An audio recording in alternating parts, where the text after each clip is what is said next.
আজকে তীব্র খরা চলছে, হিটওয়েভ চলছে, আলোচনা হচ্ছে কেন পরিবেশ নিয়ে আমাদের পলিসি নেই। বাংলাদেশের মতো একটা জলবায়ুর ভুক্তভোগী দেশের এখন যখন রোদ হচ্ছে, গরম হচ্ছে, ফেনা তুলে ফেলছেন, গাছ লাগাই বইরা ফেলাইবেন দেশে। এত বছর কি করছেন? এক বছর আপনি গাছ লাগিয়ে পরিবেশ চেঞ্জ করে ফেলবেন। আবার বিপরীত দিকে আমি আমাদের বন্ধুদেরকে সোশ্যাল মিডিয়াতে ফেসবুক আছে, যা ইচ্ছে তাই লেখেন, পোস্ট দিয়ে ভাইরাল হতে চায় সবাই। একজন সুন্দরী নারী, ইয়ং মেয়ে, শিক্ষিত মেয়ে নিয়োগ পেয়েছে হিট অফিসার হিসেবে, তার চেহারা ভালো, চলো বাইরে থেকে পড়াশোনা করেছেন, তাকে নিয়ে ট্রোল করে। একটা মানুষ দায়িত্ব পেয়েছে, এক বছর কি করবে? এগুলো কি মানে আপনাদের সেন্সে আসে না? এই ধরনের একটা পলিসি নিয়ে কাজ করলে তো মিনিমাম আপনার অন্তত পক্ষে 5 বছর লাগবে সেটা সুফল পেতে। শুধু শুধু ওনাকে নিয়ে ট্রোল করে তো লাভ নাই।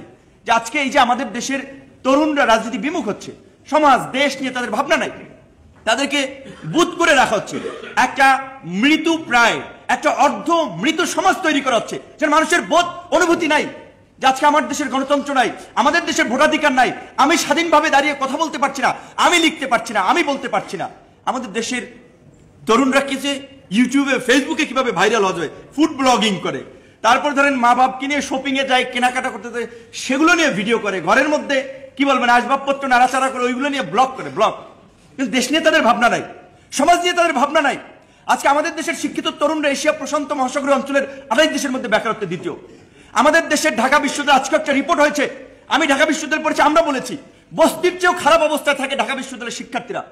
আপনারা দেশকে এগিয়ে নেবেন, তরুণদেরকে আগে আসতে বলছেন, ঢাকা বিশ্ববিদ্যালয়ের শিক্ষকরা দেশ জাতির সবক দিচ্ছে, মানবাধিকারের সবক দেয়, সুশাসনের সবক দেয়, আইনের শাসন কায়েম করতে হবে, ইনসাফ কায়েম করতে হবে, হরেক রকমের সবক দিচ্ছে না?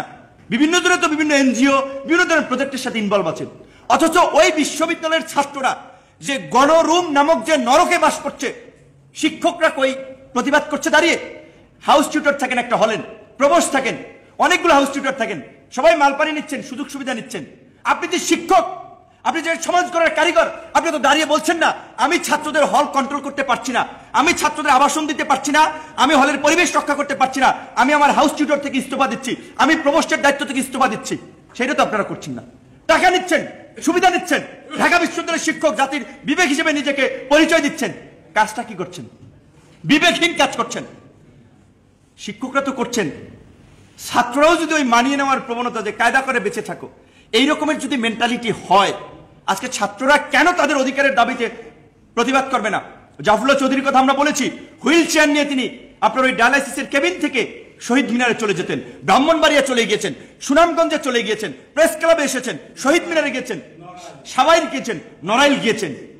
আমাদের ছাত্র বন্ধুরা বৈধ সিটের দাবিতে বিশ্ববিদ্যালয়ের ছাত্ররা প্রতিবাদ করবে না, কথা বলবে না? বিশ্ববিদ্যালয়ের 3য় শ্রেণী, 4র্থ শ্রেণী, ফার্স্ট ক্লাস, 2য় সমস্ত শ্রেণীর অফিসারদের নির্বাচন হয়, কর্মকর্তাদের নির্বাচন হয়, শিক্ষকদের নির্বাচন হয়, ছাত্র সংসদ নির্বাচন কেন হবে না? ছাত্র সংসদ নির্বাচনের দাবিতে শিক্ষার্থীরা ভয়েস রেজ করবে না? 28 বছর পরে একবার ডাকসু নির্বাচন হয়েছে, আবার ডাকসুতে তালা মেরে দিয়েছে। তো এই ডাকসুর দাবিতে কেন ছাত্র সরব হবে না? তো আজকে পরিবর্তনের কথা আমরা বলি, আমরা পরিবর্তন চাই, দেশের ভালো চাই, নিজেরা ভালো থাকতে চাই, কিন্তু ভালো কিছু আমরা করতে চাই না। তাই জাফরুল্লাহ চৌধুরীকে যারা অনুসরণ করেন, ওন করেন, তাকে যারা প্রকৃত অর্থে সেই ধরনের একজন দেশপ্রেমিক সমাজ সচেতন মানুষ মনে করেন, তাদের সেই কাজগুলো করতে হবে। এবং আমি আশাবাদী, আমি ওই নাগরিক মঞ্চের প্রোগ্রামে বলেছিলাম যে জাফরুল্লাহ চৌধুরী ছিলেন প্রকৃত একজন সাদা মনের মানুষ। তার মতো মানুষের জীবনী প্রত্যেকটা শ্রেণীতে পাঠ করা উচিত, যাতে জুনিয়র থেকে ছাত্ররা উদ্বুদ্ধ হয় যে একজন জাফরুল্লাহ হতে।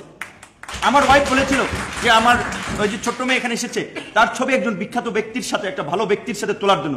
তো আমি খুঁজে দেখলাম যে কার সাথে তাহলে আমার মেয়ের আদর্শিক মানুষ, অনুসরণীয়, অনুকরণীয়, যেন আমার বাচ্চা বড় হয়ে বলতে পারবে এই ব্যক্তি আমাদের মানে একজন মহৎ ব্যক্তি ছিলেন, তার সাথে একটা ছবি তুলে রাখবো। আমি খুঁজে দেখলাম যে সেটা খুঁজলে অনলি অন পাই জাফরুল্লাহ চৌধুরীকে। কিন্তু আফসোস যে এই আজকে স্মরণ সভায় এসেছে বাচ্চাটা, কিন্তু ওই তার সাথে ছবি তোলার সুযোগ হয়নি। শেষ সময় তিনি অসুস্থ হয়ে পড়েছিলেন বা নানান রকমের জটিলতার কারণে। তো আমরা তার রুহের মাগফিরাত কামনা করি, আল্লাহ তাকে জান্নাতবাসী করুক, এবং তার যে প্রতিষ্ঠান গণস্বাস্থ্যের মাধ্যমে, আমাদের মাধ্যমে তিনি বেঁচে থাকবেন, সবাই তার জন্য দোয়া করবেন। আজকে